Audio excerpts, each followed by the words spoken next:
And time now to go back to the phones. Rush Limbaugh executing his side host duties flawlessly, emitting vocal vibrations coast to coast.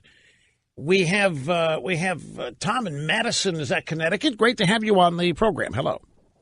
Hey, Rush. How you doing? A great honor. Thank you, sir. My question is, before Mike Flynn took this guilty plea, he came out publicly and made a statement saying that, he was looking for immunity, but he had a story to tell.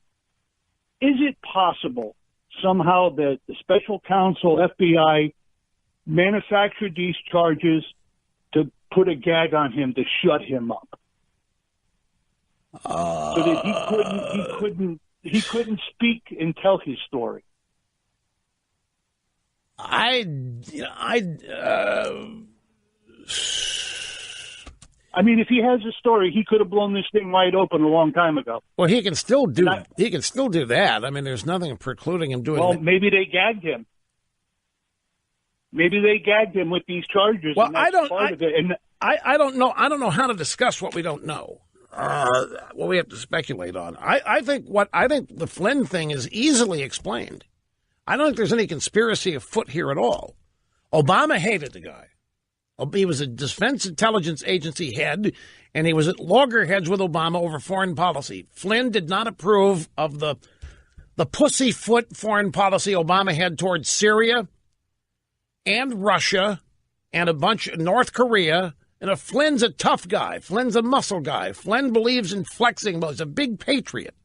And he was not a fit in the Obama administration. Obama did everything to undermine the guy. He was eventually let go.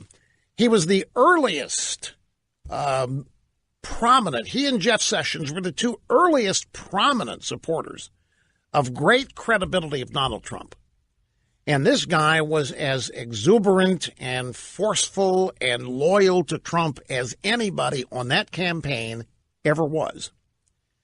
And you could not tamp down his enthusiasm. And he was at every Trump rally, and he was leading rallies, and he was doing the Pledge of Allegiance, doing all kinds of things. Trump rewards him by naming him National Security Advisor.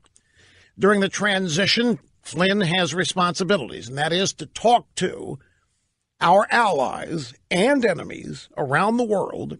It's what the transition is for, to prepare for the incoming administration. Well, now it turned out that many of our allies are being surveilled legally because we surveil and spy on our enemies. And one of our enemies is Russia.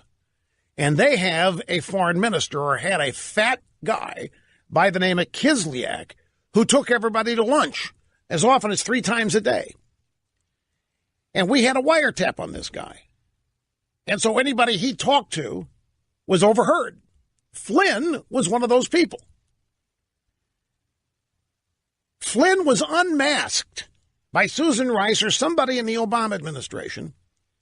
And then it was leaked that Flynn had discussed lifting the sanctions with the Russian ambassador. Now, the sanctions had been placed on Russia in December by Obama. You know what a phony baloney move. Here's Obama, who just in October had said, made fun of, was laughing at anybody who thought the Russians could rig an election. It's not possible, Obama said. I don't need to play the bite, but I can read you the transcript from what he said. There is no serious person out there who would suggest somehow that you could even rig America's elections, in part because they're so decentralized and the numbers of votes involved. And there's no evidence that it's happened. Well, after Hillary lost, that was out the window. And in its place, complete with the Steele dossier, was the Russians colluded with Trump. And the swamp began cementing that narrative as many times a day as there were news reports, papers, and networks. Flynn is unmasked. Obama in December had placed sanctions on the Russians for tampering in our elections. That's Obama being a tough guy. So he put sanctions, and he expelled something like 36 Russian diplomats, sent them home. And there were economic sanctions as well. Well, the Russians don't want this. The Russians don't want their people to have to leave the country, and they don't want United States economic sanctions. So, of course, when Flynn was talking to the Russian ambassador, his conversation was unmasked. There were tapes, transcripts of the phone call. That's what the Washington Post saw. And nobody concluded that Flynn had discussed lifting sanctions. That would have been problematic because they weren't president yet. They can't sit there and promise they're going to do things. That would be undermining the current sitting president. You can't do it. They didn't do it. Flynn didn't do it. But it was leaked that he did. And that's where all of this began.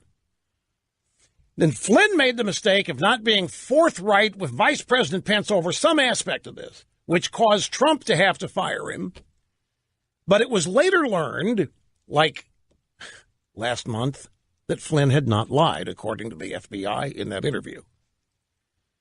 And that's where we are now, with the judge in the case demanding that the special counsel produce all exculpatory evidence and information on Flynn.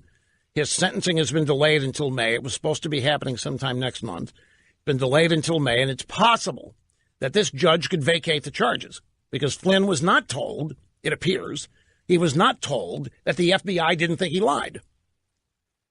If the FBI had told him, and it was Peter Strzok that did the interview, Stroke, Lisa Page, that Stroke. He did the interview with Flynn. And he said, I don't think the guy lied. Yet Mueller pressures Flynn to point Flynn to end the bleeding, agrees to cop a plea to lying. Now, whether Flynn's got some bombshell information to unload on somebody, I don't think that's why Mueller did what he did. Special counsel's got to get... Folks, this is about one thing. It's what I told Chris Wallace on Sunday, as I've continued to tell you. This is about getting Donald Trump. Donald Trump has been the target. Donald Trump has been the suspect from before this investigation began. That remains the objective, getting rid of Donald Trump via impeachment if the Democrats win the House in 2018. And everything Mueller is doing is in preparation for that. The preparation of a dossier, if you will, of evidence or a case for House Democrats to use in impeaching Trump. That's what's happening right now. There's no let up in it.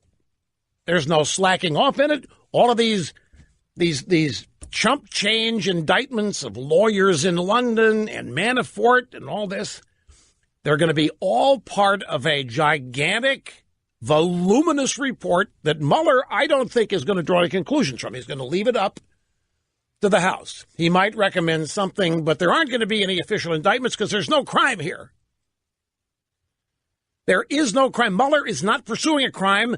The deputy AG in charge of special counsels did not identify a crime, which is normally why you have a special counsel. There's no crime here that anybody's been able to find. All there is a bunch of absolutely ridiculous, defamatory allegations. So now they're looking at obstruction. The latest news today is that Mueller wants to talk to Jared Kushner about some of his financial dealings during the transition. It's all part of a collaborative effort to get rid of Donald Trump. There hasn't been the slightest change in that objective. No matter what you've heard reported in the news, no matter how badly you think the Mueller investigation is going, no matter how much you think, gosh, the guy hasn't found anything. Remember, pursuing high crimes and misdemeanors and evidence of incompetence, that's a far different thing than trying to find evidence of a crime for which there would be an indictment and charges and a jury and a conviction. And that is not what is happening. There is no crime. That's what makes this outrageous, folks. That's what makes this obscene. There is no crime. The establishment is simply offended that Trump won. They are offended that they haven't been able to stop him. They're offended and bothered they weren't able to stop him. They're offended each day that he's still there. They're offended that he tweets. They're offended that he's enjoying himself. They're offended that he gets away with everything they've thrown at him. They're offended his tax cuts are working. They're offended that he dared attack Obamacare. They are offended that he continues to attack crazy Hillary, crooked Hillary, crazy Berg. They're offended. They're offended. They can't stand it. And the objective is to get rid of this guy, no matter what else. And they're not going to stop. It really hinges on the 2018 midterms. And even if the Democrats, I guarantee you, if the Democrats win, the first thing they're going to do is present articles of impeachment. The next thing they'll do is repeal the tax cut. The next thing they'll do is shore up Obamacare, put the government more in charge of it and fix it. The next thing they'll do is force some, like Clarence Thomas or some conservative on the court, to resign and replace him with some flea bag uber leftist. At which point they own it. That's what 2018 is. That's how much hinges on 2018. And Mueller has his role to play in it. Weissman has his role to play in it. Hillary has her role. The drive-bys have their role. And everybody's responsibility is to get Trump. There will not be any exoneration of Donald Trump. That's why when Mueller came out Friday announcing this, and I still find this odd that Rosenstein did it on a Friday in the midst of the gun shooting story. And they make a point that there was no witting participation by the Trump people.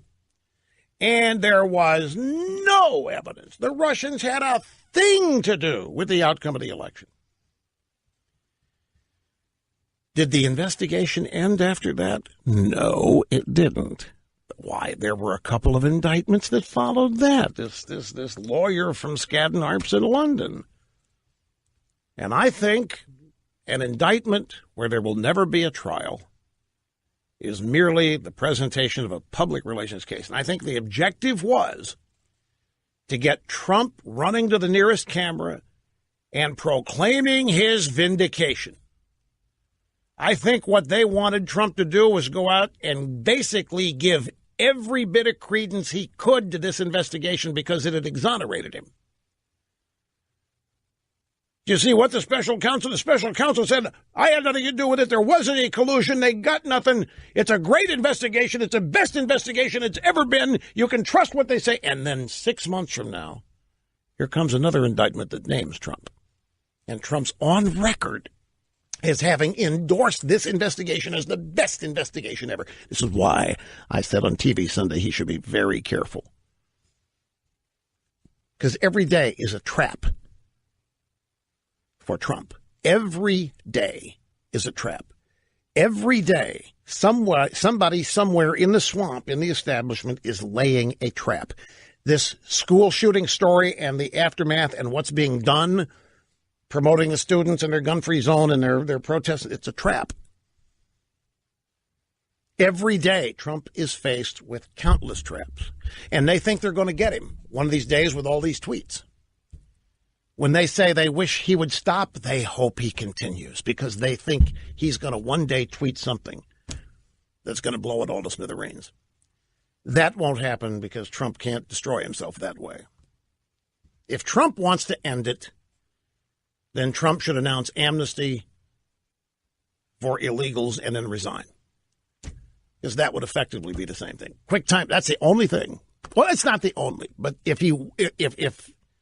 they want Trump to destroy himself, that's what they're going to have to get him to agree to do. That's why he was elected, to not get anywhere near doing that.